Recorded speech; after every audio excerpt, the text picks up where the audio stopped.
गोपाल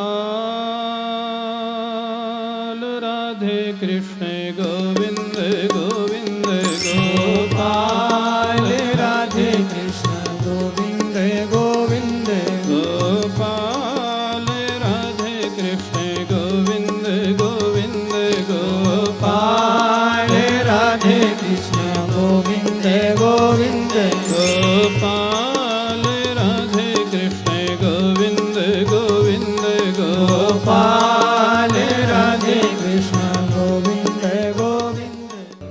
कभी कभी भगवान के वियोग में अश्रुपात होने लग जाए, कभी कभी मस्ती में नाचने लग जाए, ऐसे व्यक्ति को समाज में लोग तो सोचेंगे कि इसका स्क्रू गड़बड़ हो गया। सामाजिक लोग उसको बोलेंगे इसको हाँ स्क्रू ढीला हो गया इसका, कभी रोता है, कभी हंसता है, कभी नाचता है। लेकिन उसका बुरा मत मानना। जब लोग ये कहने लग जाएं कि ये पगला गया है, तो सोच लेना भक्तों की लिस्ट में नंबर आ गया। क्यों? मीराबाई को लोग क्या कहते थे? पागल कहते थे, पागल। लोग कहें मीरा भाई बावरी, सासु कहे कुल नाशी रे, पग घुंघरू बांध मीरा नाची रे। तो जो भक्त होता है वो थोड़ा नॉर्मल लाइफ से अलग होता है। संसार उसको समझ नहीं सकता है। कोई कहेगा पागल हो गया, कोई कहेगा इसका भाग फूट गया है, कोई कहेगा इसका परिवार बिगड़ गया है।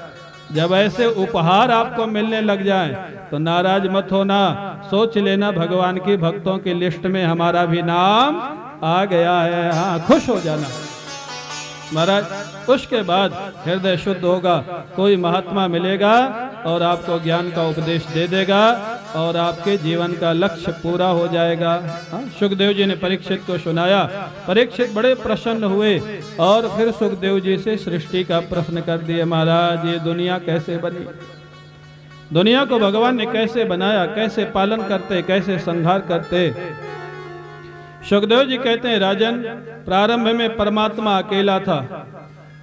सा एकाकी न रमत सो अकामयत, एको हम बहुश्याम।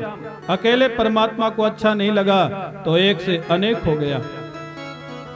महाराज प्रकृति में क्षोभ किया, महत तत्व का जन्म हुआ, महत तत्व से अहंकार का जन्म हुआ। सात्विक, राजस और तामस तीन तरह के अहंकार। तामस अहंकार से आकाश हुआ, आकाश से वायु, वायु से अग्नि, अग्नि से जल और जल से पृथ्वी। राजस अहंकार से महाराज 5 ज्ञानेंद्रियां, 5 कर्मेंद्रियां और महाराज बुद्धि और प्राण। सात्विक अहंकार से सभी इंद्रियों के देवता और मन, ये सभी तत्वों को जोड़ करके भगवान ने एक ब्रह्मांड गोल बना दिया।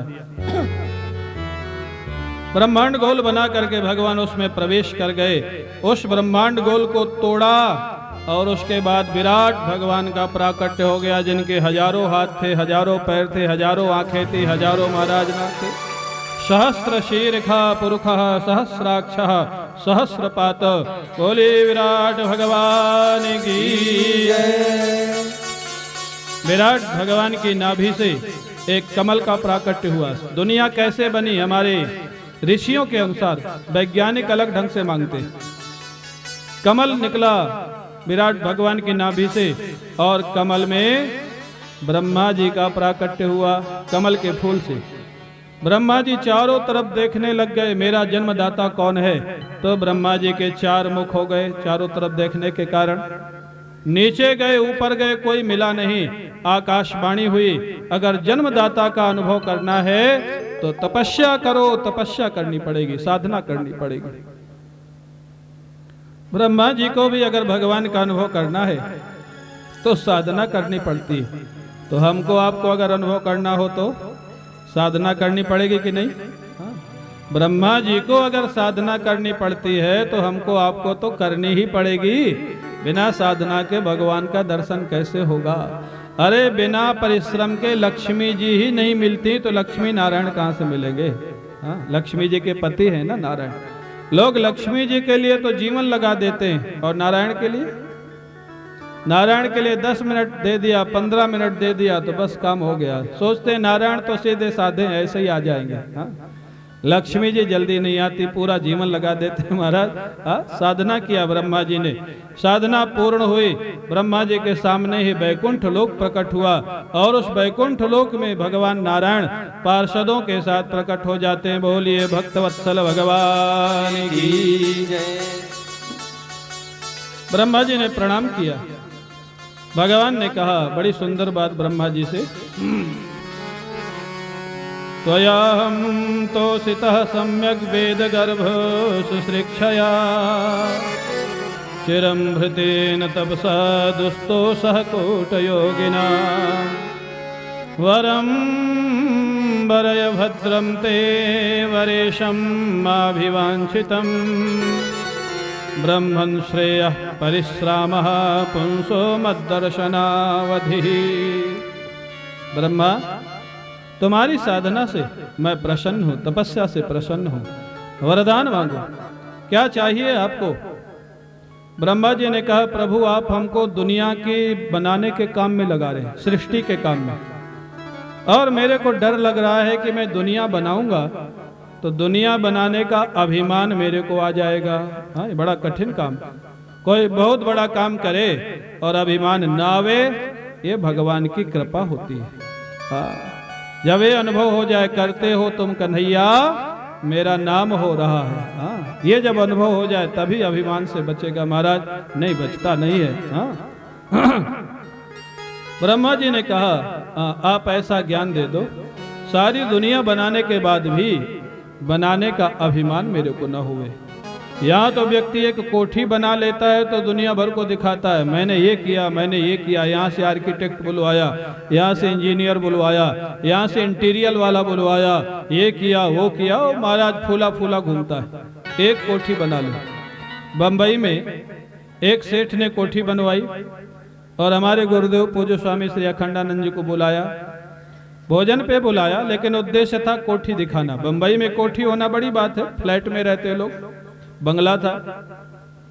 अब वो महाराज जी तो समझ गए, जैसे वो ले गया दिखाया, महाराज ये लॉन है, ये स्विमिंग पूल है, महाराज जी समझ गए भोजन तो दूसरे नंबर पे, कोठी दिखाना पहले नंबर पे। हाँ, कोठी दिखाने के लिए लाया।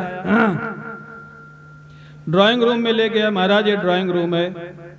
ड्राइंग रूम में संयोग से वो विश्व गोल जो गोलाकार रहता है ना, विश्व का नक्शा वो रखा हुआ था। गुरुजी तो जानते थे, लेकिन पूछा सेठ जी ये क्या है? बोले महाराज विश्व का नक्शा है। अच्छा, इसमें भारतवर्ष कहाँ है सेठ जी? भारतवर्ष दिखा दिया, ये भारतवर्ष है। गुरुजी ने पूछा सेठ जी बंबई कहाँ है? बंबई दिखा दिया, एक बिंदु एक डॉट रखा हुआ था, ये बंबई है महाराज। सेठ जी आपकी कोठी कहाँ है इसमें? सेठ जी को पसीना आ गया, महाराज इसमें मेरी कोठी थोड़ा दिखेगी विश्व के नक्शा में, वो तो बंबई के नक्शे में दिख जाए वही बड़ी बात है, विश्व के नक्शे में मेरी कोठी। गुरुजी मुस्कुराए, बोले कोठी तेरी दिखी नहीं रही फिर भी फूला फूला घूम रहा। ये हालत वो समझ गया, चरणों में गिर पड़ा, वो समझ गया गुरुजी क्या समझाना चाहते थे। हाँ, बना लिया, बड़ी भगवान की कृपा, लेकिन अभिमान लेके मत घूमो, अभिमान लेके मत घूमो, ये महाराज होता है। हाँ, संत महापुरुषों का तरीका। सेठ को डांटा नहीं, सेठ को परेशान नहीं किया, उसके तरीके से ही उसको समझा दिया कि वो क्या कहना चाहते थे महाराज। तो ब्रह्मा जी ने कहा मैं इतनी बड़ी दुनिया बनाऊंगा और दुनिया बनाने का अभिमान न हो, ऐसा ज्ञान दे दीजिए प्रभु, नहीं अभिमान हो जाएगा। भगवान बड़े प्रसन्न हुए, ब्रह्मा जी को चतुश्लोकी भागवत का ज्ञान देते हैं। 4 श्लोक में भागवत, पूरी भागवत, और पहले 4 श्लोक वाली भागवत ही होती थी, ये भागवत बाद में बनी। जब व्यास जी ने समझ लिया कि 4 श्लोकों में लोगों का काम नहीं चलेगा, तब व्यास जी ने भागवत का विस्तार किया था 4 श्लोक। उसमें कोई कथा नहीं है,